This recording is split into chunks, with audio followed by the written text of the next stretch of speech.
all know a guy who only occasionally shaves for big occasions, and it's because that occasional shave really hurts. It's the time of year for big occasions, and yet there he is, suffering with that cheap drugstore razor. Let's help him out. Henson Shaving's line of razors, built with aerospace precision, deliver a smooth shave your dad, brother, and even son can enjoy, eventually. With replacement blades just 10 cents each, you'll buy it once and they'll use it for life. How's that for the perfect gift? Celebrate with 100 free blades on your first purchase, and no subscription headaches. HensonShaving.com/holiday.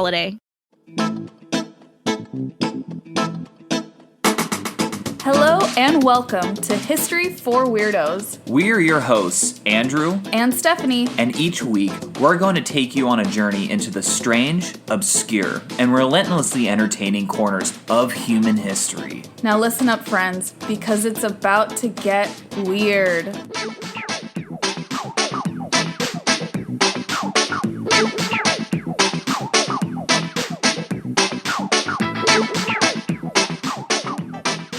Welcome back, weirdos. It's us, Steph. And Andrew.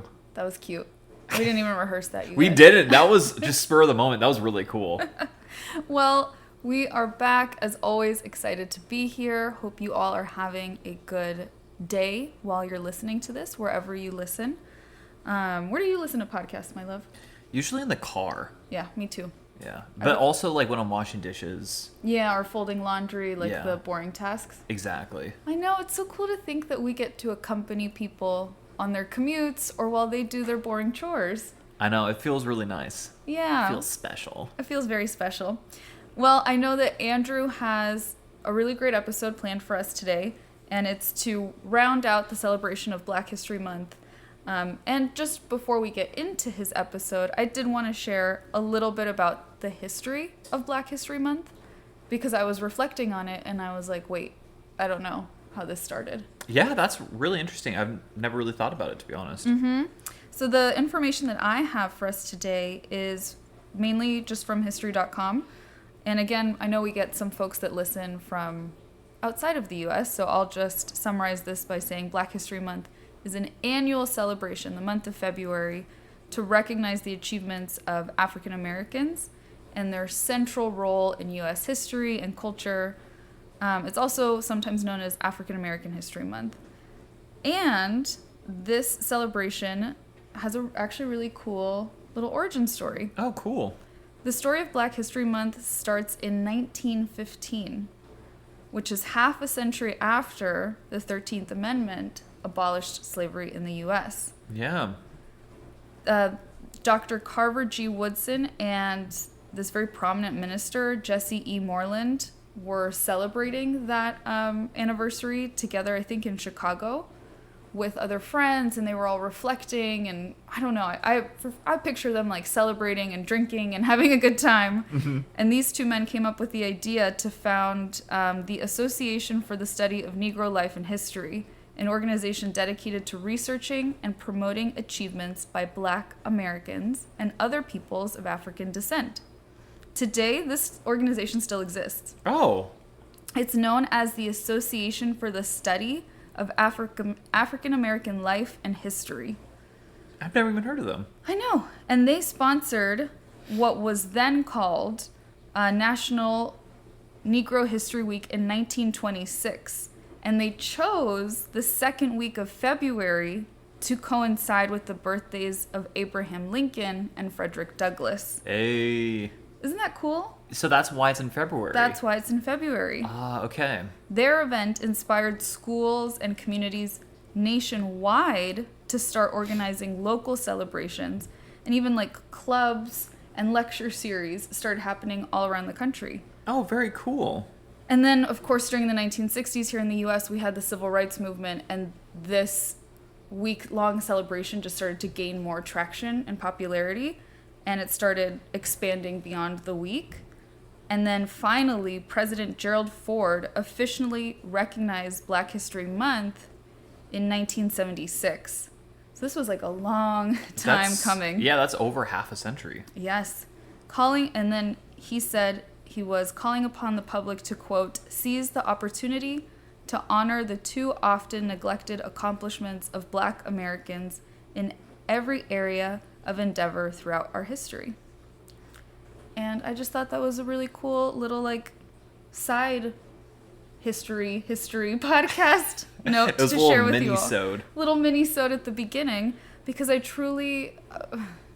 we've talked about this before. Our education system isn't the greatest.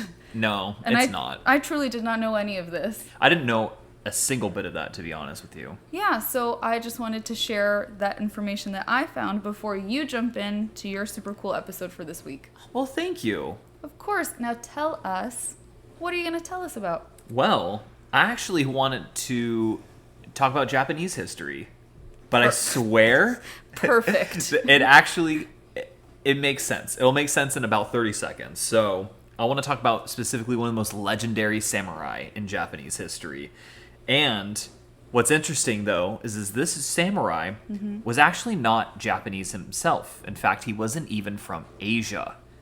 And today, we will be speaking about the 16th century 6'2" samurai from Africa, Yasuke, the first foreign samurai in Japanese history. Oh my god, that's perfect. I know, right? Isn't it amazing? So yeah, this guy, by the way, yeah, he was around in the 16th century, so the 1500s. Samurai had been around since either the late 9th century or early 10th century. I think the 9th century, so 800s AD. 15, and we're talking about the 1500s. So and he's the first foreign one. In 700 years. Wow, because it's I remember actually learning a little bit about samurai in school, and it was something that was always also very spiritual. Yes. In combination with being very honorific, very prestigious, it was also very spiritual. Right. So I could see why that would be a weird position to give to a foreigner. It would be. Yeah, you have to be really enmeshed with the culture. And, oh my god, I'm really excited to learn about Yasuke. Yes. And it's interesting, we don't have a lot of documentation on him. Okay. But it's just really funny that, of course, we have documentation that he was tall, 6'2", or approximately 1.88 meters. That means nothing to me. I think. Yeah, I don't know. I read that and I was like, that means literally nothing to me. But yeah, 6'2". That is very tall. Yeah, so very tall, especially for the 1500s. Yeah, he would have definitely stood out. Yeah.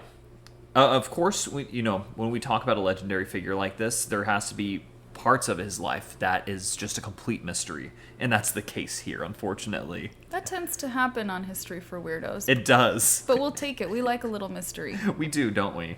So his early life and even early adulthood is just a complete mystery to this day.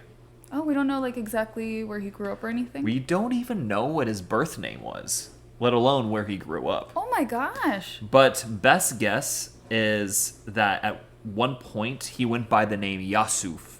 But then again, it's just an educated theory. So again, we don't know where he was from. Best guess is from Mozambique, which is most likely where he's from. But also some other possibilities are South Sudan and Ethiopia. But again, all this is just still up for the debate. Wow, that's really interesting. I know.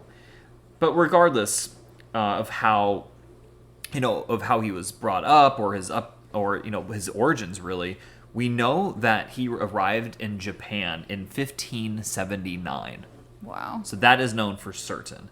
He was actually in the service of a Jesuit priest by the name of Alessandro Valignano.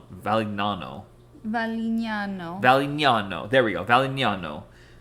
Wow, a Jesuit priest is hanging out with this guy who becomes a samurai. Yes. This sounds like one of those super cheesy dad jokes, like a priest and a samurai walk into a bar. I know, right? Yeah. So, I know this story is just absolutely wild. So Valignano was the visitor, quote unquote, or the head Jesuit priest who was tasked with overseeing all of the Jesuit missions in the Indies, which at that time meant East Africa, Southeast, and East Asia as well. Oh, so he's a big deal. Yeah, he was a pretty big deal. I literally wrote my notes, kind of a big deal. Nice. So that was perfect. So Yasuke was most likely some hired muscle, or more loosely maybe a bodyguard for the priest, as priests themselves couldn't cause violence or even carry weapons.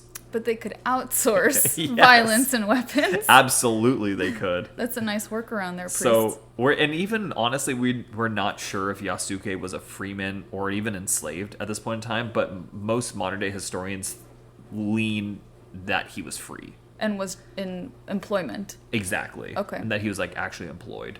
So before we carry on with our narrative, I think it's important to give some context to the backstory of like what's going on in Japan at this time. Oh, good. I'm glad. Because it's nuts. So the country had by this point had been plagued by civil war for over a century. Oh my God. Yeah. So it's been over 100 years since the country's last, strong centralized ruler or shogun was ousted from power. That's terrible. That's so long to be at civil war. Yeah.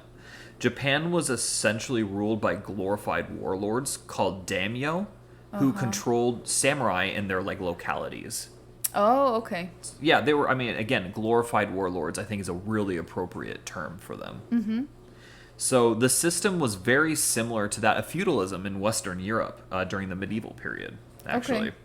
So, you have like local landlords, or landholders that have like people underneath them. That are like paying dues to live on that land. Exactly. And working on the land. Yeah, Okay. and then from a military aspect, they have, they're called to battle and serve that lord. That lord can sometimes, serve other bigger lords, or like, like in Western Europe, it would be a king, but they don't have kings here. So it's just kind of all just really fractured, to say the least. Yes. Very decentralized. Exactly.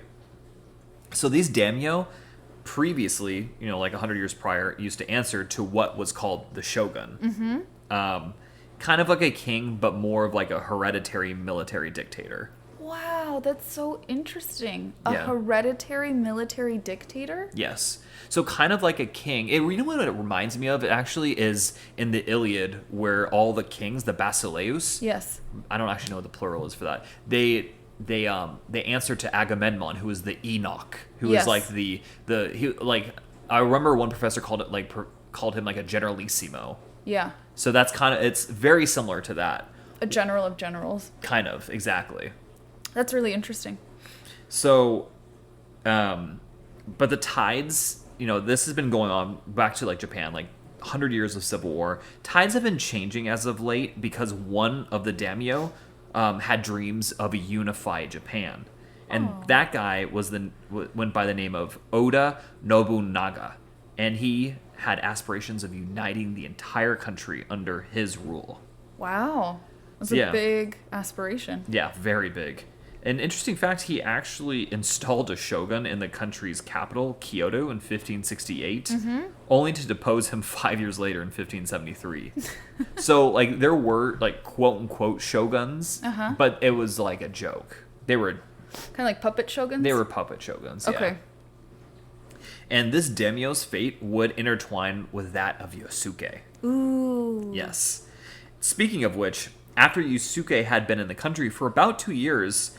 the priest Valignano was summoned to Kyoto because most likely he was planning on leaving and had to meet with Oda and request to depart Japan, which was a customary practice in the years before passports. That's so interesting to think about. Yeah.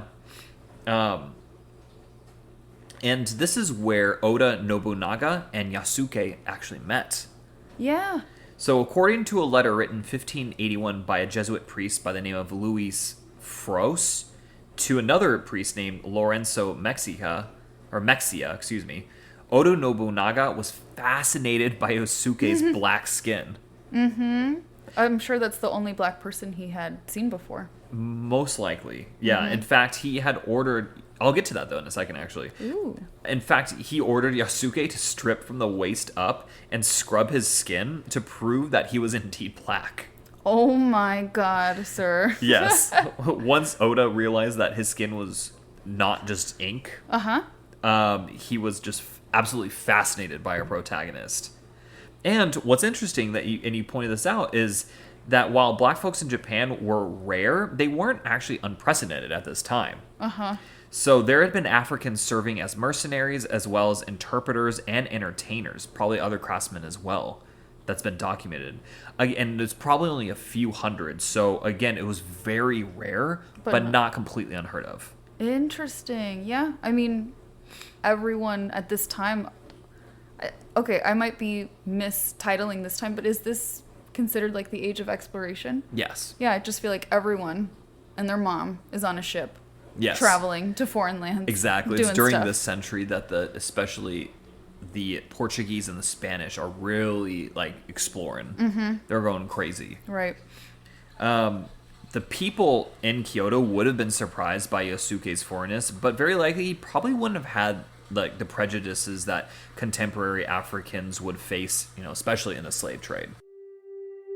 We all know a guy who only occasionally shaves for big occasions, and it's because that occasional shave really hurts. It's the time of year for big occasions, and yet there he is, suffering with that cheap drugstore razor. Let's help him out. Henson Shaving's line of razors, built with aerospace precision, deliver a smooth shave your dad, brother, and even son can enjoy, eventually. With replacement blades just 10 cents each, you'll buy it once and they'll use it for life. How's that for the perfect gift? Celebrate with 100 free blades on your first purchase, and no subscription headaches. HensonShaving.com/holiday. The South Dakota Stories, Volume 5. She used to dread the winter, the cold, driving in the snow. But that was before she started spending it in the right place. Now, wandering the snow puts a smile on her face, and breathing in the landscapes warms her spirit more than any coat. Because if South Dakota taught her anything, it's that it's never too cold to have too much fun. There's so much South Dakota, so little time. Regardless, Oda Nobunaga threw a party for Yasuke, who then entered into the service of Oda.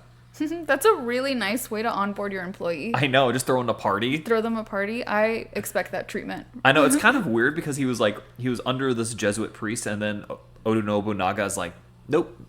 You're working for me now. Yeah, pretty much. I'm throwing you a party. We're best buds.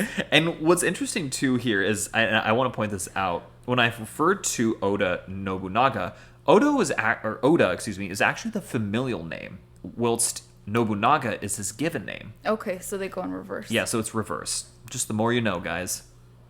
So, according to the Chronicle of Lord Nobunaga, which is a 17th century book written by one of Nobunaga's followers, like decades later, it describes Yasuke as appearing to be around, 26 or 27 years old at this time. Okay, also the Chronicle of Lord Nobunaga is a great title. It is, isn't it? So simple, so direct, but it sounds epic. I think, that's like the translation, of course. It was written in Japanese, but yeah. I love that. But it's pretty dope. It's also notes that he was really jacked, and he had a, good demeanor to him. Whatever he meant by that. Maybe he had a nice smile. Yeah, like Who he's knows? friendly, he's approachable. Exactly. Mm-hmm. Yeah, they said he had like the strength of like 10 men. Oh my gosh. So he jacked. 26 or 27, too young. He's a young man. He's still pretty young at this point. Yasuke had also been described as very intelligent, who most likely could speak Japanese fluently, and was a really skilled warrior to begin with. Oh my god. I was just telling you, I was speaking with a Japanese friend who was telling me I was expressing interest in the language, and she was like, no, dude, it's going to be too hard for you. I took no offense to that. I was like, you're probably right. So that's really impressive. Yeah. That he developed fluency, because she was just explaining that it is a very complex language. Right. That English, for example, is much more utilitarian and direct, which she appreciated, but Japanese, there's a bunch of different ways to say the same thing. Right. That's a really good point. Also, it's interesting too that he, like, Chinese at this point was like the lingua franca of of East Asia. Okay. And he still just chose to know Japanese just to be really enmeshed with the culture. Yes. I don't think, maybe I should rephrase that. I don't think he chose it necessarily. It might have been the Jesuit priest. Okay. Whose name I'm like literally already forgotten. The side character. He is a side character. He's not important anymore. But he learned it. But yeah, he learned it. Mm-hmm. Either out of like, this is your job, so you got to pick up this language, or just by being there, he picked Exactly. it up. Mm-hmm.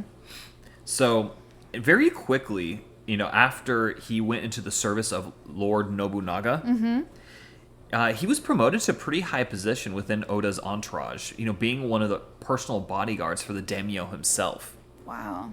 Yeah, this elite guard consisted of only like 30 to 50 warriors and was a very prestigious position. Kind of like the gold cloaks in Game of Thrones. Yes.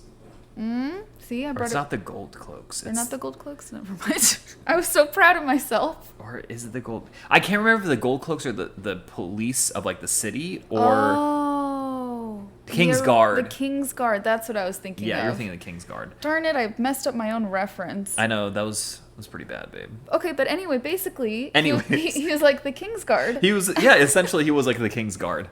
Very cool. So, and given that he was a competent warrior and quite the sight to behold, he was actually really popular to the people in Kyoto. I'm sure. So by this time, he was a fully fledged samurai, and quite the prolific one at that. He accompanied Oda Nobunaga on his campaign against a rival clan, and presumably even saw combat. We know nothing about his involvement in the battle, but it's like a fair estimate. Mm-hmm. But unfortunately, again, there's just very little documentation, and so we can't say anything for certain, which is so annoying. Yeah. It's so annoying. And most, even with being such an elite warrior and being close to power, most people's lives in history aren't documented. That's something I think about a lot. Yeah. Like a quote-unquote common person. We don't know so much about the way people lived and things like that. He's a good example. Yeah, exactly. That's a really good point. And what's really unfortunate is Yasuke's time as a samurai would be very short-lived. Why? I'll tell you right now. On June 21st, 1582, one of Oda Nobunaga's generals, Akechi Mitsushide, rebelled against him and sieged the Honnoji Temple in Kyoto, where Oda was taking refuge. Uh-oh. So this coup d'etat was completely out of left field, and no one saw it coming. In fact, to this day, we don't know the reason why he did it. There's a bunch of speculation, but none of them hold complete weight on their own. Yes. It could have been a combination of a few things, but again, it's all just suspect. Wow, that's a big move to make. Yeah, and it's such a big part of Japanese history. It's even called the Honnoji incident. Wow. Yeah, And they don't know, and they still don't know the motives behind it, No. even though it's a large part of their history. Exactly. Fascinating. So, and it just unfortunately for Oda Nobunaga, it came at just the most inopportune time, because the vast majority of his troops were spread over Japan, capitalizing on the weakness of the other daimyos who had not submitted to him. Mm-hmm. So what's even stranger, again, is not only do we not know why Akechi Mitsushide decided to betray his lord, there was actually, this is an event very, very similar to this happened a few decades prior. Really? Yeah, almost the exact same circumstance. But different players, obviously. Different players and everything, yeah, but very similar circumstance. It's very strange. So, regardless of the reason why Akechi Mitsushide decided to, be not a nice person. Be not chill. Be super not chill. Oda Nobunaga had dozens of bodyguards and soldiers loyal to him within the compound, and, Akechi Mitsushide had 13,000 troops. Oh, wow. So, because, I also have to, again, not only was this out of left field, but Oda Nobunaga was deep within his, territory, his own territory. Mm-hmm, So, he thought he was safe, right? Mm-hmm. Yeah, but this was just really bad. Really bad. It was not going to end well. So Yasuke, along with a few dozen other loyal warriors, fought bravely and killed quite a few of the soldiers. But, unfortunately, it was all for naught in the end. That's so sad. I know, and I have to issue a trigger warning here that we're going to be talking about suicide for the next 30 to 60 seconds. Okay. So Oda Nobunaga at this point decided to commit seppuku instead of getting captured and most likely, tortured and killed by Akechi Mitsushide. So if you don't know what seppuku is, it's essentially a ritualistic suicide where a person stabs himself in the gut, dragging the blade across the abdomen while a third party chops off the person's head. Mm-hmm. Oda Nobunaga's last wish was for Yasuke to escape and bring his head to his son. Oh. And it's important for two reasons. Mm-hmm. Number one, this doesn't allow the invading general the satisfaction of possessing his head. Mm-hmm. Which is such a sign of dominance, right? Right, exactly. Yeah. And two, more importantly, the head could be used as a source of legitimacy. And since Akechi Mitsushide didn't have it, then his entire coup d'etat is viewed as nothing but treason. Wow. That's really interesting. Yeah, it's super interesting. And the fact that Oda Nobunaga told Yasuke to bring the head to his son is a really, really big sign of respect. I was thinking he must trust him so much Yeah. to do that. Because that sounds like it has very big consequences. It's not even just for sentimental purposes of like Right. being able to have a burial. It's, like you said, a sign of legitimacy. Exactly. And with Oda Nobunaga's head in tow, Yasuke actually fled to his son, Oda Nobutada. So very similar names, I know. And was briefly under his command, but that didn't last long, either like a day or maybe 2. What? Yeah, and unfortunately, Nobutada met the same fate as his father. Oh, that's so sad. I know. And Yasuke's there with both of them in just a Exactly. few days' time. Maybe even, it possibly could have been even the same day. Oh, wow. Yeah, it's really bad. But at this point, most likely really badly injured after fighting his way through a full-blown coup d'etat, Yasuke was finally captured by Akechi Mitsushita. No! I know. Presumably, since he wanted to remain on the good side of the Jesuit priests, he apparently let Yasuke go free, but stripped him of his rank of samurai. In fact, the last thing that we know of Yasuke was for certain is that he was delivered to the Jesuit priests. That's so interesting. Really interesting. Like, even at, like, that's just so weird to me. Like, he must have been loved or really valued by those Jesuits for them to still care about his life when he's no longer working for them. Exactly. I know. I'm like, this is a really strange tale in that, like, things don't necessarily make a ton of sense. Yeah, because you would think upon capturing him, they would definitely kill him. Right. But really interesting, but also kind of sad that he stripped him of his samurai title. Yeah. Because it seems like he was a good samurai. I think so, and I think it's because, like, he didn't commit seppuku, instead, like, surrendered. But, I mean, he was, like, completely battered and bruised at this time and outnumbered by, like, literally, like, over, 10,000 to 13 or something. 13,000 to 13. I truly can't even imagine Yeah. those numbers. Yeah, like 1,000 to 1. Yeah, Like, I'd be like, kind of okay, insane. I don't get paid enough for this. But revenge would come quickly, though. Back to the narrative. Yes. Tell me. One of Oda Nobunaga's loyal generals, Toyota.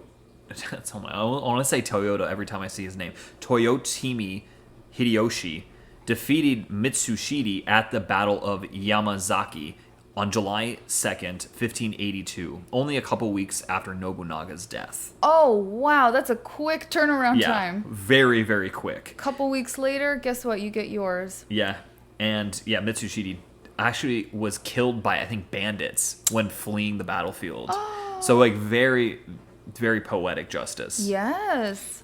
So Hideyoshi would ultimately actually unite the country in 1590 and become known as Japan's Great Unifier, concluding the legacy started by Oda Nobunaga. Oh my gosh. So kind of like, the goal was still met, just not by Exactly. the person who had the original plan, yes. but it was still carried out. And well over a century of, like, civil war came to an end. That's a good end of the story right there. Right. Like, over half a century. That's insane. I still. And some Can't historians fathom. like speculate that Yasuke fought on the side of Hideyoshi, but we just aren't sure. Oh. It's just speculation. And again, like, guys, at this point, it's Yasuke just completely disappears from the historical narrative. What the heck? I know. And a hypothesis of what became of him ranged from him rejoining the Jesuit missionary work to becoming a pirate. And literally, like, everything in between. I like the idea of him being a pirate I like that one, too. That one's really dope. because at such a young age, like you said, 27, 28, he's already lived quite an adventurous life, I would Right. say. And he has insane skills in terms of fighting. He speaks multiple languages. He's obviously a very good relationship builder. I just think he'd make a great pirate. I think so, too. Yeah. I really do. And, something that I want to point out here, like almost everything that I've said up until this point happened between the years 1579 and 1582. So Yasuke is only present in the historical narrative for 3 years. That's it. It's like a little blip. It's a blip. And he made such an impact. Yes. In just such a short amount of time. So, and again, despite this, his impact on Japanese history and even today's like pop culture is pretty significant. Yes. So there have been numerous Japanese period pieces on him. What? Yeah, like of course we wouldn't know them. They were Japan, but he's also been included in also quite a few video games. And there's even a Netflix anime show called Yasuke that is loosely based on him. We have to watch Very loosely based on him. Yeah, with such little documentation Right. and evidence, I'm sure they took lots of liberties there. Well, and it's like fantastical as well. Oh, really? Yeah. That sounds so fun, though. But yeah, I think it starts with on that day, on the coup d'etat, and then goes forward from what I read about it. That's really cool. So I think I'm going to watch that, definitely. We should definitely do it. Okay, so also, even apparently back in 2017, a film about his life was being developed, but production unfortunately stopped in 2020 because the actor who would have played him was Chadwick Boseman. Are you serious? Dead serious. Oh my god. No pun intended. That's so sad. Yeah. He would have done such a great job. Yeah, and for the weirdos who don't know, like Chadwick Boseman sadly died of colon cancer in 2020. Yes, he's the Black Panther. Yes, he's best known as playing the Black Panther. Mm-hmm. So that, Stephanie and my dear weirdos, is the story of Yasuke, the Black Samurai. That is so cool. And I'm pretty sure we maybe even would have shared this on our Instagram stories a while ago, because I remember seeing an artist created like a commemorative statue of the Black Samurai, but I didn't know his story at all. Yeah, it's wild. And if you don't already, follow us on Instagram. Thank you. At History for Weirdos. That's usually my job saying that, so I appreciate you saying it. Of course. Well, you did the heavy lifting of sharing this awesome story with us now. Well, thank you. Thank you so much. Tell us your sources, my love. It's just about to do it. Okay. So we have, first off, the Smithsonian Magazine, Time Magazine, the BBC, All That Is Interesting, USA Today, Encyclopedia Britannica, and Wikipedia. And I think it's really funny because I use so many sources, but it's such a short episode. I was thinking that. I'm Yeah. like, and those are like the big reputable sources too, and there's just such little information on Yasuke. Yeah, it's really sad, but I mean, we don't even know his birth name. No, we don't. We think Yasuf. We think because he most likely from Mozambique. That's really That's it. That's weird. all it is. Yeah. This is a very good quintessential weirdo episode. Thank you so much for sharing the story. I think it would be really cool if like a historian or even like the folks that do genealogy really intensely would try to find him. I'm sure there's some other clue of him in history. Oh yeah, Or a there descendant. has to be. Yeah. If would be a very cool if anyone here is getting like their PhD in some sort of history thing, that would be a very cool research project right there. I think it would. There's your thesis. Well, once again, Andrew, thank you so much for sharing the story of Yasuke. Weirdos, thank you so much for listening to another episode. Please do not forget to rate, review, and subscribe. It helps the podcast continue to grow. And until next time, weirdos. Adios.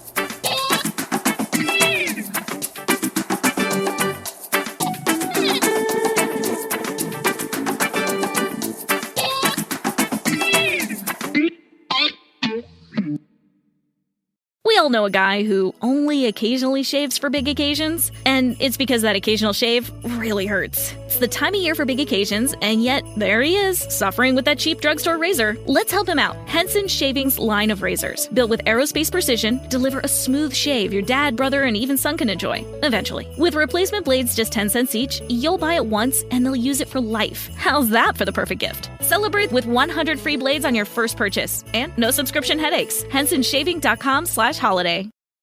If you're a last-minute gift shopper, then Instacart is your holiday rescue app this season. No more tracking packages, no more trips to the post office, and no more Christmas gifts arriving in February. Instead, you can just download Instacart to order gifts like beauty, tech, and gourmet goods from local stores and get them delivered in as fast as 1 hour. Plus, right now, you'll get free delivery on your first 3 orders. This offer is valid for a limited time. $10 minimum per order. Additional terms apply. Must be 21 plus to purchase alcohol where available.